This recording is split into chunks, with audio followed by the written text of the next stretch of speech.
my name is Susan Davis, and before I begin, I need to say something. I never thought I'd live long enough to tell this story. I always believed a mother's love was enough to protect a home. I always thought loyalty, devotion, and sacrifice were repaid with gratitude. I always believed old age was a reward, not a sentence. But growing old, I've learned, is like walking slowly through a dark field. You never know where the blow will come from, or whose hand will be holding the stone. In my case, the blow came from where I least expected it, from my own family. And the stone was held by the person I loved the most. If you're a mother, if you've raised a child with your own skin, your own blood, through sleepless nights and days full of fear, then you know how much it hurts when the word mother gets erased from your story. I'm 68 years old, and for a long time, I thought I was nearing the end. But that Sunday, that damned Sunday, showed me the end was only the beginning.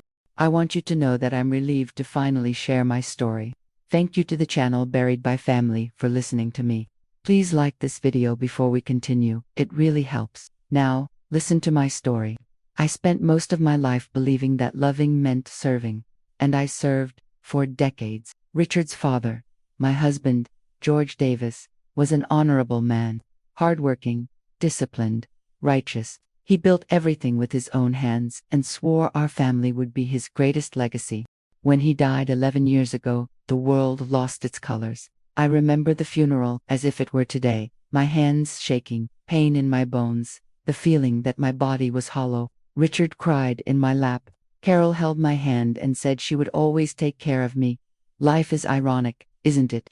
It was that same day Richard asked me to sell our old house and move in with him and his family. Mom, we should be together. We're a family. I want to take care of you. Thomas will grow up close to his grandma, and I believed him, because mothers believe, because mothers trust, because mothers love even when they should doubt. I sold everything I had. The money went into the couple's account so they could make the down payment on that big, beautiful house with the yard and the wooden porch. My name was on the deed as a co-owner, but over time I left everything in Richard's hands, and that's where I made the biggest mistake of my life. At first, Carol was kind, polite, delicate, sweet. She called me Mom, made tea for me, said I was an essential part of the home. But little things started happening, too small to seem dangerous, big enough to hurt. One day she hid my glasses and then asked, "Susan, did you lose them again? You're forgetting things a lot lately." Another day she accused me, "Did you put salt in the coffee? Seriously, don't you remember what you're doing?" I laughed, embarrassed, apologizing. But deep down, something pricked, an odd tug, a shadow of doubt, a hint of fear. I began wondering if I really was getting confused. Maybe it was age, maybe grief that never healed. Maybe it really was the beginning of the end. Until one day, I heard my own granddaughter, 6-year-old Emma, repeating something she couldn't have invented herself. "Daddy, is Grandma going crazy?" My heart split in two. It was a quiet Sunday. The sunlight filled the kitchen, and the smell of fresh bread warmed the house. I was preparing breakfast, as I had done every morning since moving in. Richard's favorite mug navy blue was set aside, and the pumpkin bread Emma loved was still warm. I was cutting slices when I heard a loud bang, a scream, panic. "Richard, come here now." It was Carol's voice, tearing through the air like a knife. Richard came running, pale with fear. "What happened?" Carol held Thomas in her arms as if she were saving the world. And in her eyes, I saw something I had never seen before. Victory. "Your mother left the front door open." Thomas went out into the yard alone. He could have fallen down the steps. "She's putting our son at risk." Richard looked at me, horrified. My legs nearly gave out. "Mom, this is serious. You need to admit you're not well." I tried to speak, but the words got trapped in my throat. I closed the door. "I'm sure I did." Carol let out a cruel laugh. "You think, Susan, you forget everything. You don't see how much worse you're getting. You're sick, and you refuse to accept it." And then she pulled a folded paper from her purse, a paper with an official stamp. "Here's the report. Dr. Charles confirmed it. Earliest stage Alzheimer's. It's all right here, signed." When I saw my name on that document, the world collapsed. I knew that signature wasn't mine. I knew it was a lie. Richard rubbed his face, desperate. "Mom, please, we've already made a decision." And that's when I saw my suitcases in the hallway, packed, closed, tagged. The final blow. "You're going to Sunset Care Residence." Today, I looked at my son, searching for any trace of the little boy who used to hold my finger to cross the street. Are you throwing me out, Richard? After everything I did for you? He closed his eyes, unable to look at me. It's for your own good. Carol, with calculated coldness, delivered the final sentence. Cut the theatrics. Susan, we can't take care of you anymore. Drama. Crazy. Sick. Burden. Useless. Words cut deeper than any knife. I grabbed my suitcase. No one tried to stop me. Emma was crying softly in the living room. Richard didn't have the courage to touch me. And I walked through that door as someone who was burying her own life. But before stepping out completely, I turned and said, "You just lost the only person who would never abandon you." And I closed the door. I sat on the bench in front of the house. The tears fell without sound. The air burned in my lungs. My body shook. I didn't know where to go. I no longer had a home. I no longer had anyone. Then I heard a voice that froze time. "Susan." I lifted my eyes, and there he was, Robert Montgomery. 45 years later, the man I loved before I loved George. A love never forgotten, only buried by time. He held my face gently, as if I were made of glass. "What did they do to you?" And I broke down. He squeezed my hands and whispered, "You're not alone. I'm here. I never should have left." And there, with my eyes red, and my soul bleeding, I felt something I thought I'd never feel again. Hope. And on that cold bench, on that devastating day, I made a silent promise. They buried me alive. But they forgot that seeds rise again. And I was about to blossom in a way no one expected. What I didn't know yet, sitting on that frozen sidewalk, was that being thrown out was only the first blow. The real betrayal was still hidden. And when I discovered it, there would be no turning back. Because when a mother bleeds, a woman awakens. And when a woman awakens, nothing can stop her. Before all of this, before the sidewalk, the fake diagnosis, before the word Alzheimer's spat like poison, there was another beginning. A beginning I buried long ago, thinking it would never matter again, but it does. Because before I was Richard's mother, before I was George's widow, before I became the old woman who needs help, I was just a 20-year-old girl who believed love could do anything. I had a simple blue dress and a huge fear of not being enough for anything. I worked in a tiny bookstore full of dust and dreams. And that's where he walked in for the first time. Robert Montgomery.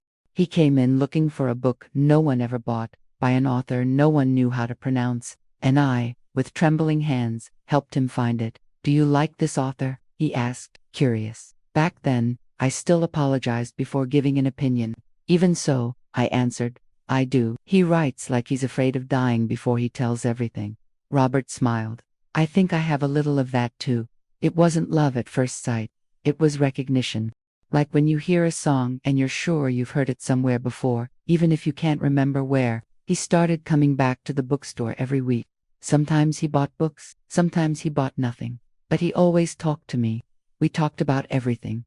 The trips he wanted to take, the cities I only knew from pictures, the fears we were ashamed to admit, the futures that felt impossible. He was the first person to tell me I was smart, not helpful, not sweet, smart. It took me weeks to believe him. One day, he showed up with 2 train tickets to the next town over a place full of trees and a lake where, according to him, the sunset looked made up. He said it with that courage I always envied. "Come with me." Not as an escape, as a promise. "We may not have much money, or much certainty about tomorrow, but we can have one whole day that's just ours." I wanted to say no. My mother had taught me that a proper girl didn't go off like that without warning, without permission, without certainty. But I was tired of asking for permission to exist, so I said yes. I remember that day vividly. We sat by the edge of the lake, our shoes in the grass, our feet nearly touching the water. He talked about starting a company, building something of his own, refusing to spend his life taking orders from people who had never gotten their hands dirty. I listened, fascinated. At some point, silence slipped in, not the awkward kind, a good silence, full of things that didn't need to be said. He turned his head slowly and looked at me in a way no one had ever looked at me before. "You know I'm in love with you, don't you?" he asked, straightforward. My heart took off. I began, not knowing what to do with my words. "It's okay if you're not," he said with a soft smile. "I don't need you to feel the same right now." But I had to say it. "I don't want to die one day without you knowing." Right there, by that lake, I realized that true love doesn't come with fanfare. It comes with truth. I loved him too. even if I didn't know how to say it out loud yet. But life doesn't care what two young people feel. It cares about what families want, what religion dictates, what tradition demands. My family didn't like him. They said he dreamed too big, that he wasn't stable, that he'd never be a good provider. They said a businessman had to come from a known family, with a respectable last name, with a guaranteed career. You're not throwing your life away on an unstable, ambitious boy, my mother warned. And then George came along.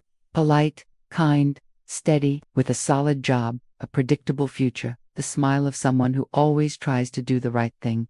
Robert was fire. George was harbor. And I, who had spent my whole life terrified of disappointing everyone, chose the harbor. Not because I didn't love Robert, but because I thought love alone wasn't enough to withstand the scandal my family would create if I married him. I remember the day I asked him to meet me at the same lake. He arrived running, hair messy, watch on his wrist, eyes bright with excitement. "I've got news," he said. "I got a contact, a friend willing to invest in our idea. We can finally start that business I told you about. It won't be easy." But he stopped when he saw my face. I tried to smile. I couldn't. "I'm getting married," I whispered. His world stopped right there. That was the first heart I ever broke. His, and mine, with it. He closed his eyes for a second, like he'd taken a punch. "With George," I added, "because truth is sometimes a scalpel you need to cut deep if you want to heal." Neither of us spoke for a few seconds. "They don't like me," he finally said. "That's not," I began. But it was, and we both knew it. "And you?" he asked quietly. "Do you like me?" I could have lied, could have made things easier for myself, but for the first time, I couldn't. "I love you," I said, my throat burning. "But I don't have the courage to fight everyone for you. I'm a coward, Robert." He took a long breath.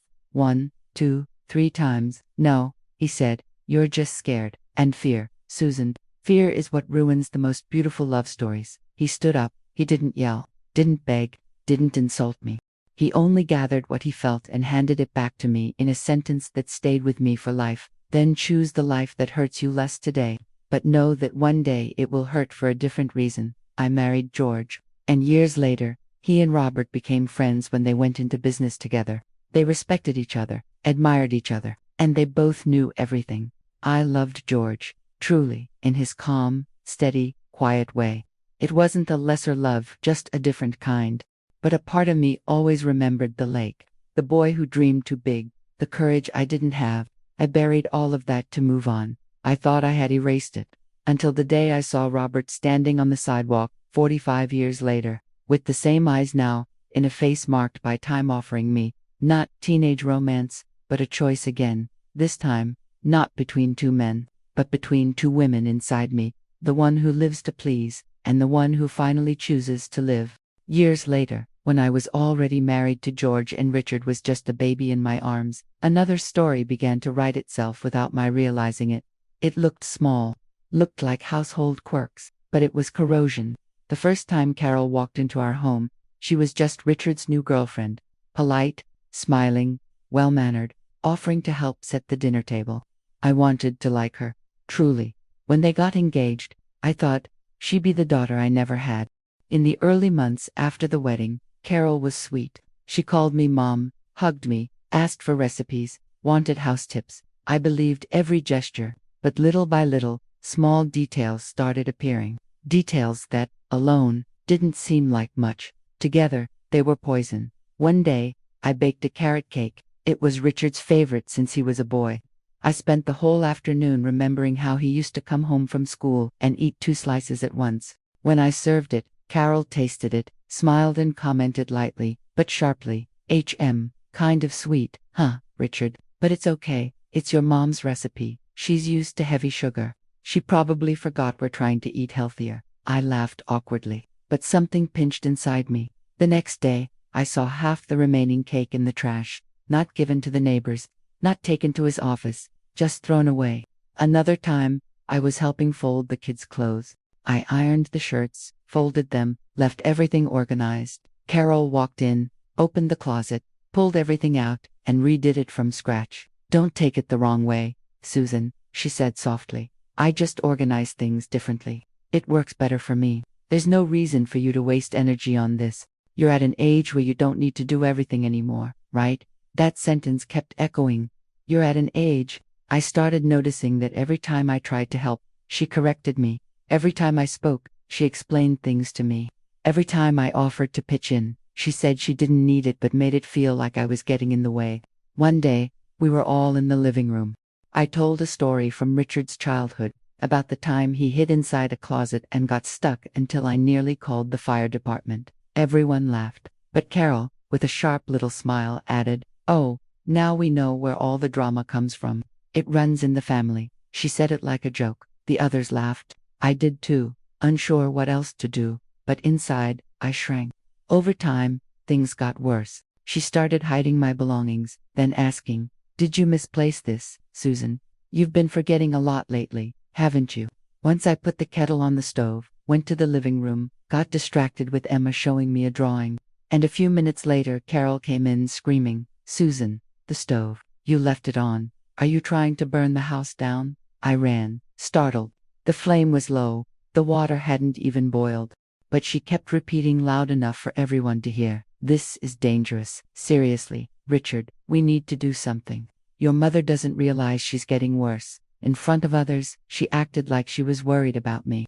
When we were alone, her tone changed. One day she found me in the kitchen, clinging to a dish towel. "You're wearing us out," she said bluntly. "It isn't fair. We have kids, jobs, bills. We can't take care of you too." I swallowed hard. "I never asked," she cut me off. "You didn't do it on purpose, I know. But that's what old people do, right? They get dependent.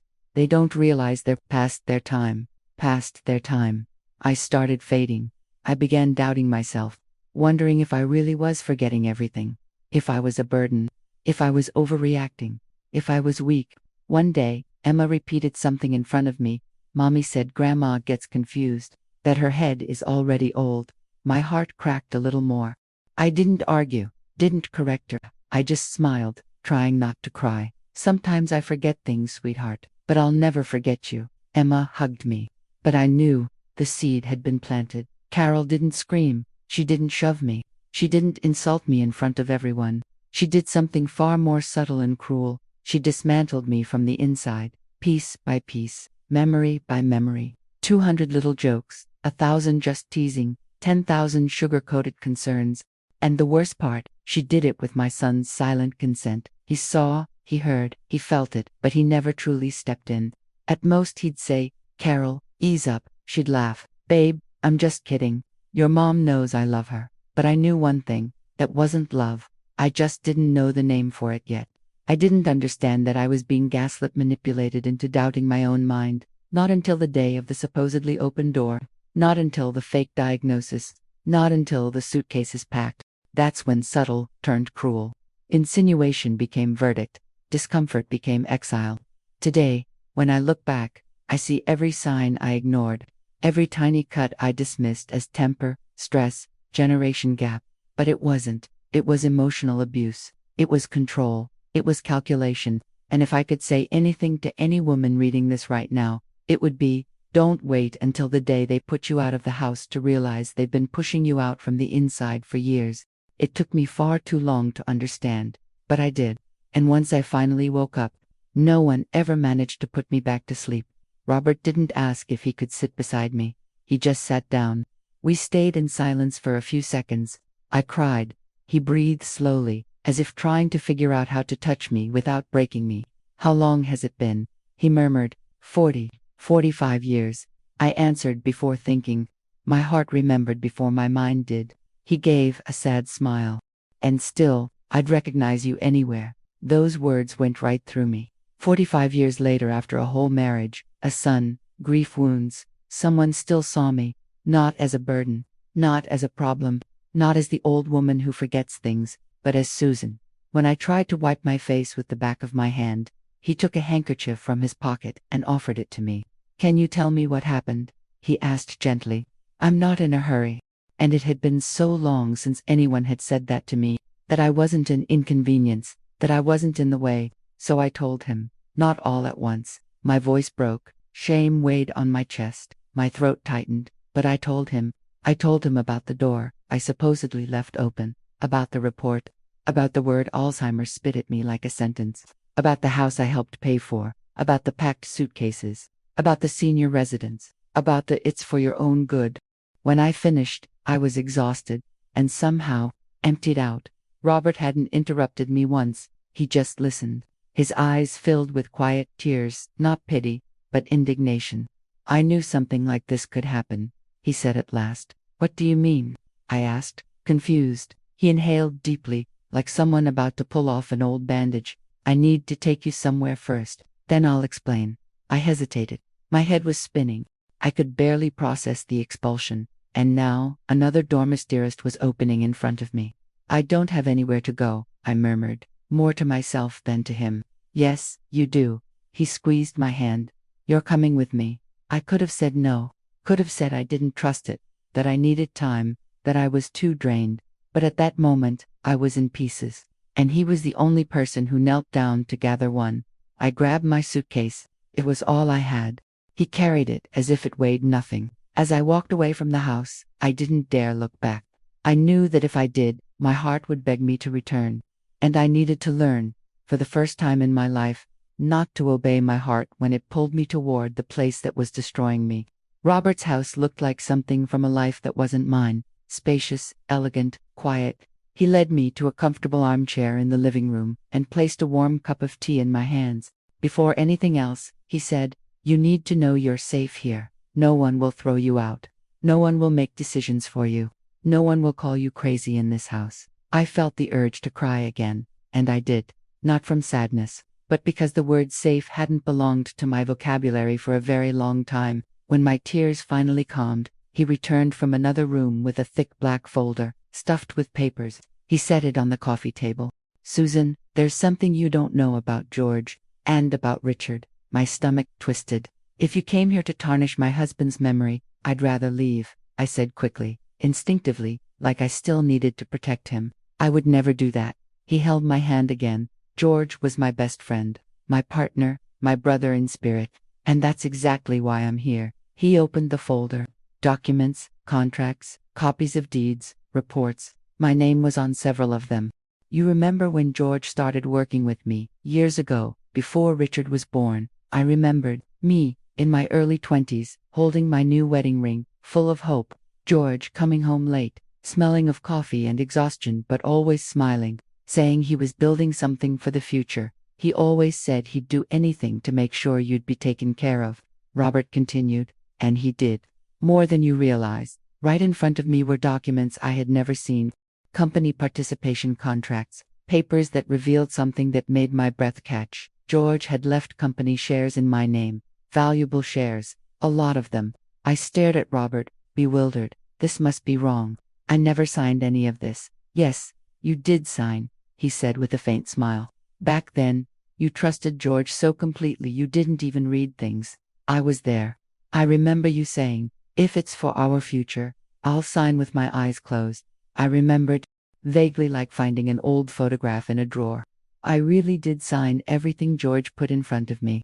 I trusted him the way you trust your own heartbeat. The problem, Robert said as he flipped a few more pages, is what happened after he died. There were dates, movements, transfers, signature updates, my name, and beside it, another signature. Very similar, but not the same. This right here, he pointed to the page. You didn't sign this, Susan. A chill ran down my spine.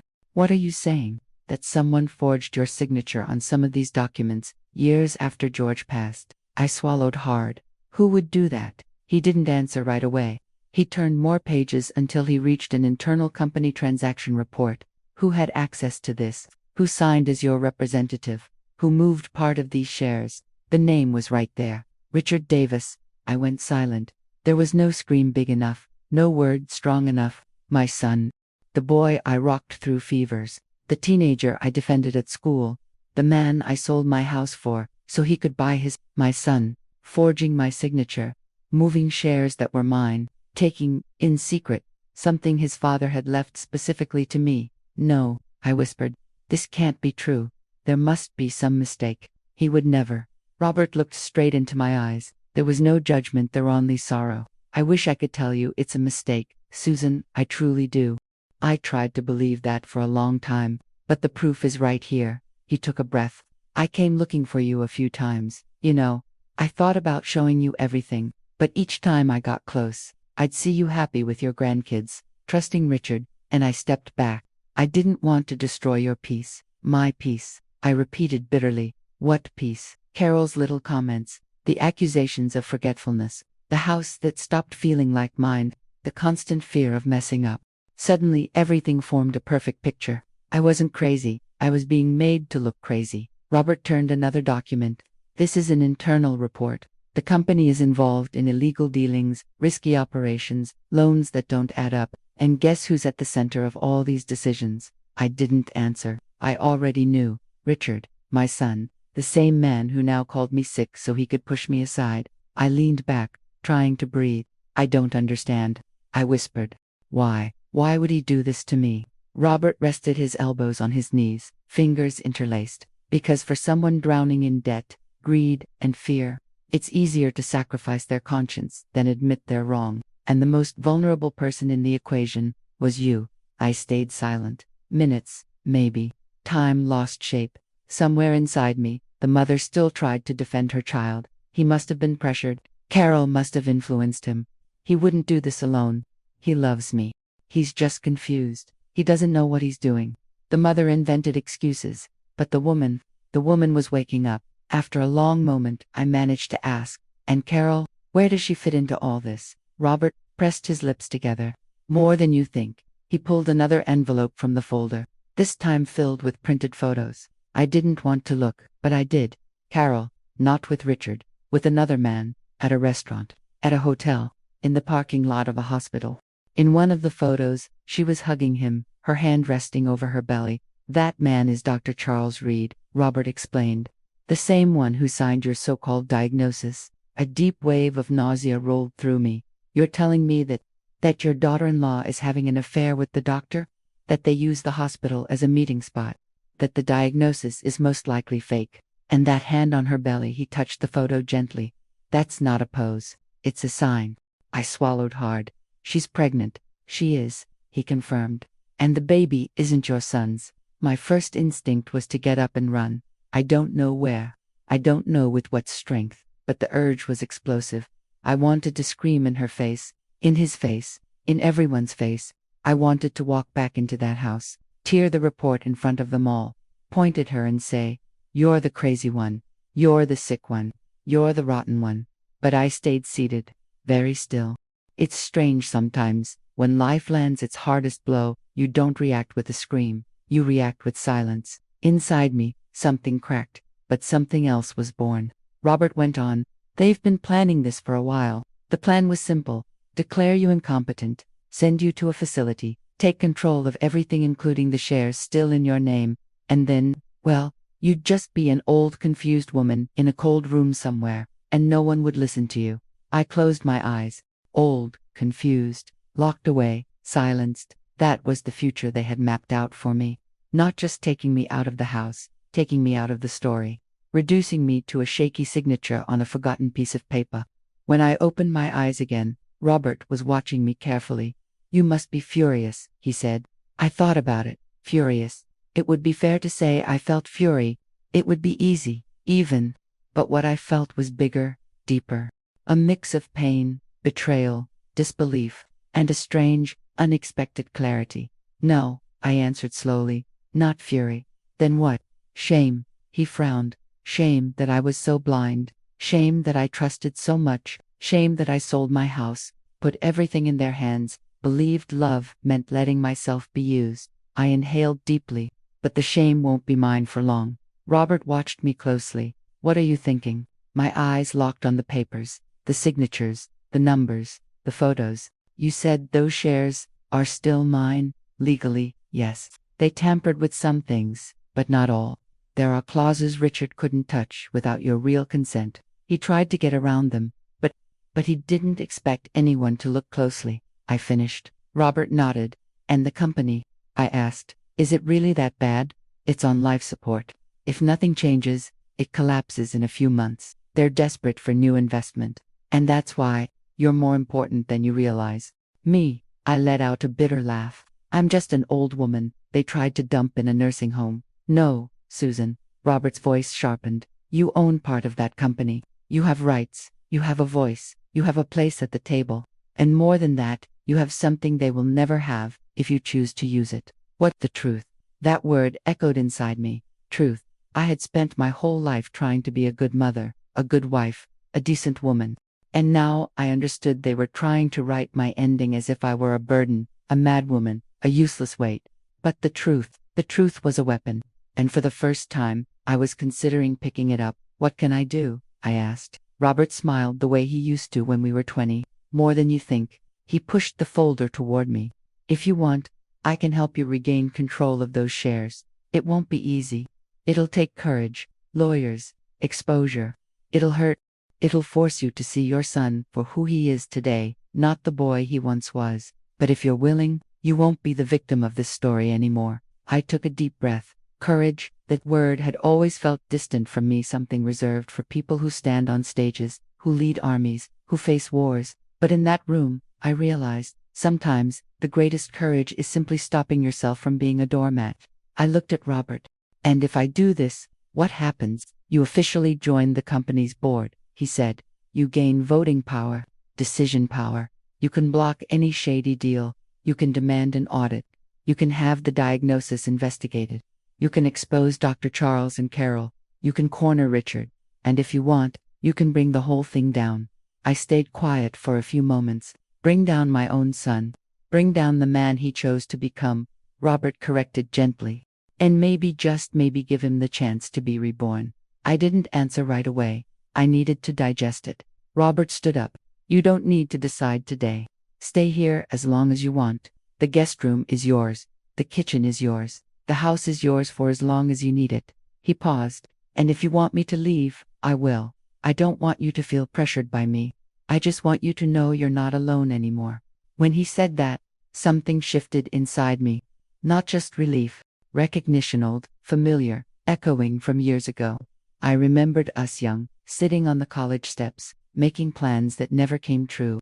I remembered telling him we couldn't continue because of my family's pressure. I remembered the hurt in his eyes, the rushed goodbye, the separate paths life forced us onto.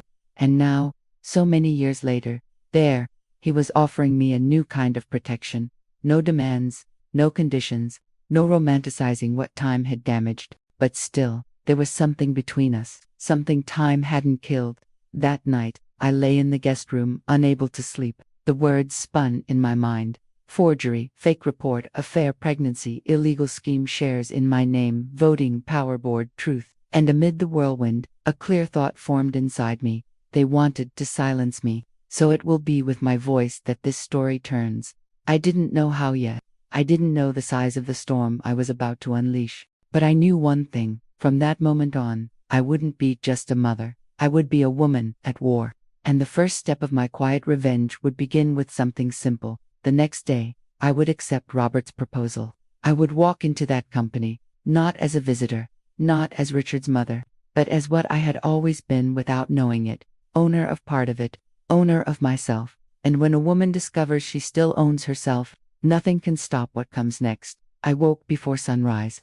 Not because I was rested, I couldn't remember the last time I truly slept, but because something was burning inside me, a mix of fear and strength, pain and purpose, vengeance and justice. When I opened my eyes and saw the unfamiliar ceiling above me, for a second I didn't know where I was. Then I remembered, I wasn't in my home anymore. I didn't have a home anymore.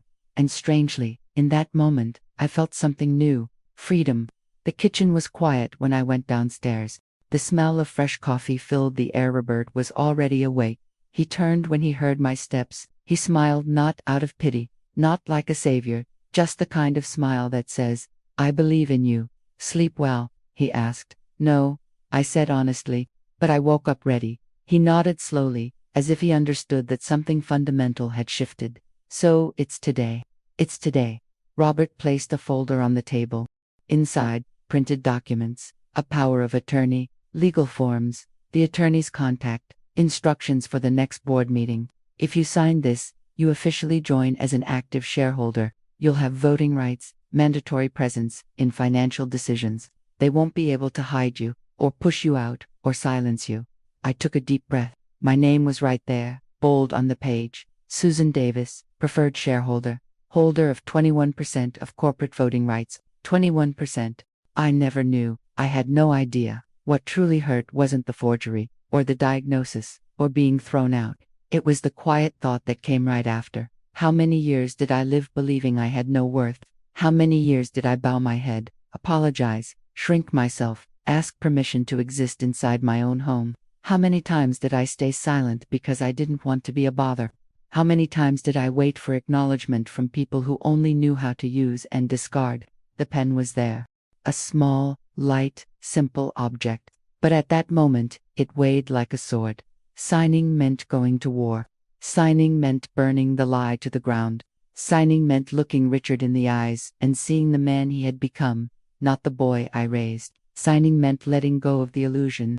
I held the pen, my hands trembling, not from weakness, but from strength that had been caged for too long. Robert touched the back of my hand gently. You can walk away if you want. I'll support you either way. I closed my eyes for a second, and I saw Emma, my granddaughter, asking in her tiny voice, "Grandma, are you going crazy?" I saw my suitcase in the hallway. I saw Carol with her arms crossed, calling me a problem. I saw Richard unable to look me in the eye, and then I saw myself, not the broken woman, not the lost woman, but the woman being reborn. I signed, line after line, name after name, without fear. When I finished, I set the pen on the table and felt my spine straighten. "It's done," I said. Robert looked at me with tenderness and respect. "No, Susan. Now it begins." On the drive to the office, the silence was thick. I watched the world outside as if it belonged to someone else. Nothing had changed out there yet inside me. Everything was different. My hands were cold. My legs trembled. I could feel my heartbeat in my throat, in my temples, in my fingertips. It wasn't fear of the battle. It was fear of what would come after it. When the elevator doors opened and the automatic glass door announced our entrance, I felt the weight of the stairs. Employees stopped what they were doing. Conversations died mid-sentence. Whispers started, and I knew exactly what they were seeing. The woman they thought had been discarded. The woman they believed locked away in a facility. The woman labeled crazy and useless was standing there, tall, steady, with Robert Montgomery beside her, not as a savior, but as a witness. At the front desk, the receptionist, a young woman with sharp eyes, widened her gaze when she saw me. "Mrs. Davis. Oh my God, we're so sorry. We thought that I was institutionalized, that I had been erased. Where is my son?" I asked, my voice steadier than I expected. "He's in the conference room, meeting with investors." Robert leaned closer and whispered, "Perfect. Today is the worst possible day for them, which means it's the best for you." The conference room door was slightly ajar. I heard voices. One of them was Richard's, agitated, anxious, trying to convince someone of something. "I swear everything is under control. The final report will be ready next week. We just need the 30-day extension. I promise the numbers will line up. This company is solid. We're working hard." Lies. More lies. How many years had he been lying? When I pushed the door, the entire room froze. Richard went still. The color drained from his face like water down a drain. "Mom." Not Susan. Not Mrs. Davis, Mom. But it was too late to reclaim the word. Carol stood beside him, impeccable, as always, in an expensive dress, wearing her polished, practiced smile. The moment she saw me, the smile died. Silence swallowed the room. I walked to the empty chair at the head of the table and sat in the president's seat. Richard swallowed hard. "What are you doing here?" I stared at him without blinking. "Taking back what's mine." He looked at Robert, then at the investors, then back at me like a drowning man searching for driftwood. "What are you talking about?" I placed the folder on the table and opened it slowly. "Your father's shares," I said. "The forged signatures, the documents you manipulated, the lies you told, the attempt to silence me and lock me away so you could steal what was never yours." Carol went pale. Richard reached out, trying to touch my hand. "Mom, please, don't do this here. We can talk later. At home." "Which home?" I cut in. "The house you threw me out of. The house where you called me sick. The house where you watched your wife humiliate me and did nothing." Silence. Cold. Crushing. "You lost the right to call me Mom. The day you left me standing on the sidewalk." The investors shifted in their chairs, uncomfortable. I continued. I took legal control of my share this morning. From this moment on, I'm calling for a full formal audit. And until then, every investment negotiation is suspended. Richard stood abruptly, panicked. You can't do that. I can, I said. And I did. That was when Carol finally opened her mouth. Susan, you're confused. You're being manipulated. You're in shock. You're not in a condition to. I slammed my palm on the table. The sound echoed across the room. I am not crazy. She froze. And then, calmly, I placed the real medical report on the table, stating no sign whatsoever of Alzheimer's, dementia, or cognitive decline. And beside it, a white envelope filled with photos. Carol turned marble white. Richard looked at her, then at me, then at the photos. And his world collapsed right there in front of everyone. This is a lie, Carol whispered. One last attempt. I simply pushed one particular photo to the center of the table, the one with her hand over her belly. I said just 2 words. Congratulations, Carol. The investors gasped. One of them let out a muffled curse. Robert crossed his arms beside Masolid, steady, and Richard finally fell back into his chair, burying his face in his hands. He didn't say a word. There was nothing left to say. I took a deep breath. It was the first free breath I'd taken in years.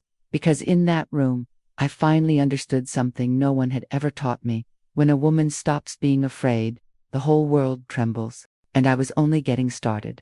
The minutes that followed stretched into a long, suffocating silence. Richard stayed frozen, hands over his face, breathing fast, as if the air itself had turned into knives. Carol didn't know where to put her hands, her eyes, her voice. The investors exchanged uneasy glances, unsure whether they were witnessing a corporate disaster or a live family implosion. I stood up slowly. My legs felt like molten iron, heavy, solid, unstoppable. I think everyone here has seen enough, I said, looking straight at the investors. I'm not apologizing for the interruption. The truth needed to be exposed whatever the cost, and today, it cost everything. One of the men at the table, a gray-haired executive with a stern face, nodded respectfully. Mrs. Davis, we had no idea. I'm very sorry for what you've been through. I gave him a brief nod. From now on, all documents go through me. No decision is made without my signature. An independent audit begins immediately. Richard stood suddenly, like he'd been shocked. Mom, please, let's talk alone. Don't do this like this. I can explain. I can fix it. I turned slowly to him. The pain in his eyes was real. But I learned, right then, that pain doesn't erase damage, and regret only counts when it comes before the fall, not after. Can you explain why you forged my signature? I asked quietly, my voice a blade. Or do you want to start by explaining why you planned to institutionalize me, before or after you packed my bags? He squeezed his eyes shut. I was desperate. The company is sinking. I thought it was the only solution. I was going to put everything back once things got better.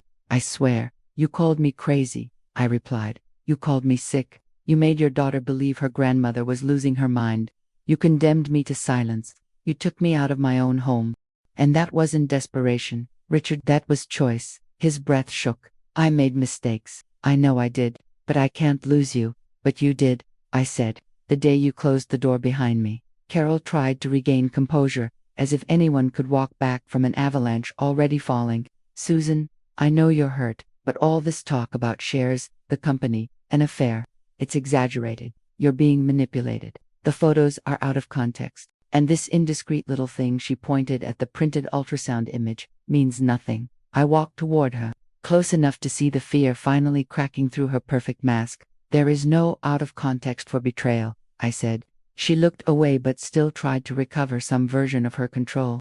You have nothing on me. You can't prove I have the preliminary DNA test, I interrupted, placing a sealed envelope in front of her. Robert rested his hand on it, like a witness stamping a seal. Carol went white as chalk. How did you get that? The truth doesn't hide, I said. It just waits for the right moment to appear. Richard looked at Carol, dizzy. Carol, is it true? Tell me it's not true. Tell me. She tried to form words, but every one of them died before leaving her lips. Silence. And in that silence, the loudest sound was a heartbreaking. Richard staggered back and fell into a chair. He cried like a child, cried like someone who suddenly sees the cliff he's been walking toward. I would love to say I felt pity. That would be noble, maternal. But I didn't. I felt justice. As we left the room, whispers followed us down the hallway. But for the first time, I didn't mind. Because now I knew no one would dare call me crazy without fearing the consequences. In the parking lot, Richard stumbled after me, ruined, undone. "Mom, don't leave me like this, please. I'll do anything.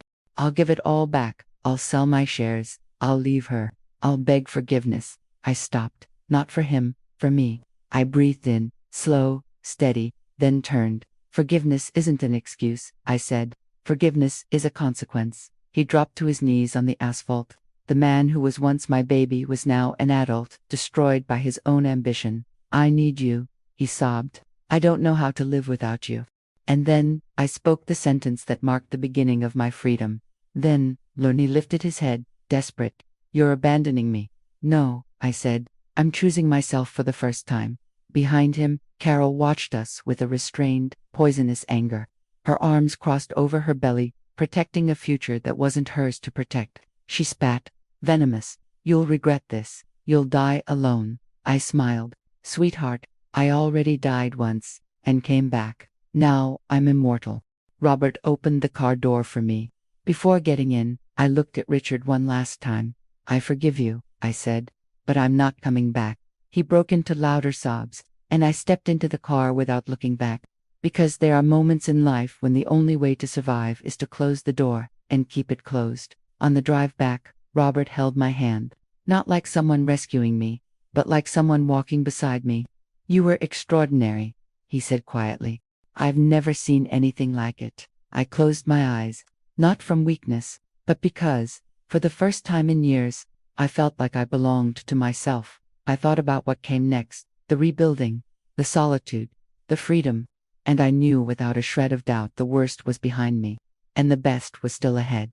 Because when truth wins, peace arrives, not a soft, quiet peace, but the fierce peace of someone who survived what was meant to kill her.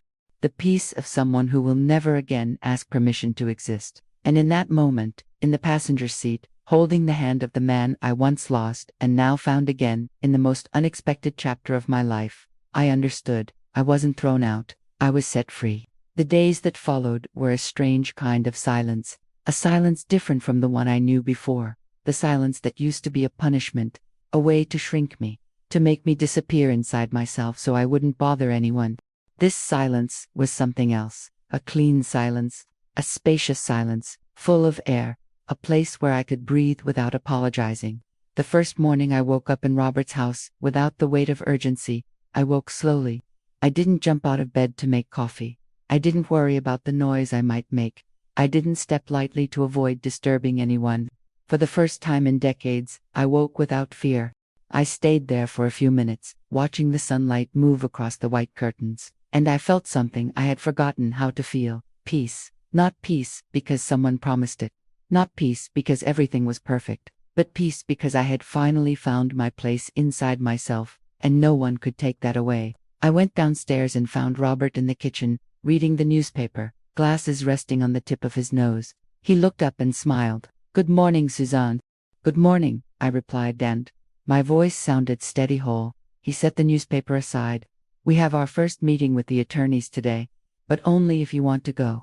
If you'd rather rest, I'll handle everything." For many years, I would have said, "You do it. I don't want to get in the way." But I had learned the hardest way. "No," I said, "I want to go. I want to understand everything. I want to be where decisions are made." His eyes shone not with admiration, but with respect. Real, grounded respect. "Then we go together," he said, extending his hand. I took it this time, walking beside him, not behind. On the way, I caught my reflection in the car window. I looked different. No longer the woman who walked away with a suitcase and tears hidden in her pockets. In my own eyes, I saw something I had never seen before. Strength. Not the strength that screams or breaks things. The quiet strength. The kind that appears when pain becomes choice. The weeks that followed were a battle without blood, yet full of scars. The official audit began, and the truth spilled out of the dark faster than anyone expected. Richard was removed from his position. Carol vanished. 10 rumors said she tried to bargain for silence in exchange for money, but she had nothing left to trade. The pregnancy was confirmed. The fraud was confirmed. The doctor was indicted. and their public reputations fell apart like wet paper. I thought I'd feel victory. A part of me expected triumph, revenge, the sweet taste of justice. But when the news of their complete downfall came, I felt something very different. Sadness, deep, quiet, honest sadness, because no mother dreams of defeating a son. No mother wants to watch him break. No mother wants to turn her own child into an enemy, and when she does, it cuts deeper than any knife. A few days later, as I was leaving the company building, I heard someone call me. I turned. Richard stood there, thinner, older, emptier. He looked as though he had aged years in a few weeks. He walked toward me slowly, as if he were carrying stones on his back. "Mom," he began, voice cracking, "I wanted to thank you. At least the truth came out. I needed that. I'm in therapy. I know it doesn't undo what I did, but I'm trying to understand who I became, and trying to become someone I wouldn't be ashamed to look at in the mirror." I said nothing. He continued, tears falling without shame. "I know I lost you. I know I ruined everything. But if you ever allow it, I want my kids to know who you really are. The grandmother they never deserved to lose." I breathed deeply. "I don't hate you, Richard," I said. "I never did. Love doesn't disappear like that. But it changes shape. And sometimes, loving means walking away." He nodded, crying. "I understand. I forgive you," I said gently. "But I'm not going back. I can't go back. I can't live where my soul died." He closed his eyes, defeated. "I know." We stood in silence for a few moments. Then he said something I'll never forget. "I hope someday you're truly happy, Mom. Not because of us, because of you." I touched his hand, one last time, not as a mother, but as a woman, closing a chapter. "Take care of the kids. Give them what you didn't give me. Presence and truth." He nodded. And we said goodbye without a hug, because some hugs belong only to the past, and trying to recreate them hurts more than it heals. When I got into the car, Robert looked at me with concern. "Everything okay?" I rested my head against the window and watched the sky turning orange. "Now it is." He watched me for a moment and then asked gently, "Susan, what about us? What do you want from here on?" I smiled. A light, unburdened smile. "I want time," I said. "I don't want to rush into anything. I don't want to fill emptiness with hurried hope. I want to rediscover myself first. I want to learn to enjoy my own company. I want to travel, dance, laugh without fearing someone will tell me to be quiet." He smiled too, a soft, patient smile. "Then I'll walk beside you," he said, "at whatever distance you need." I placed my hand over his, slowly. "Thank you for showing up that day. You didn't save me. You helped me return to myself." "It wasn't me," he said, eyes shining.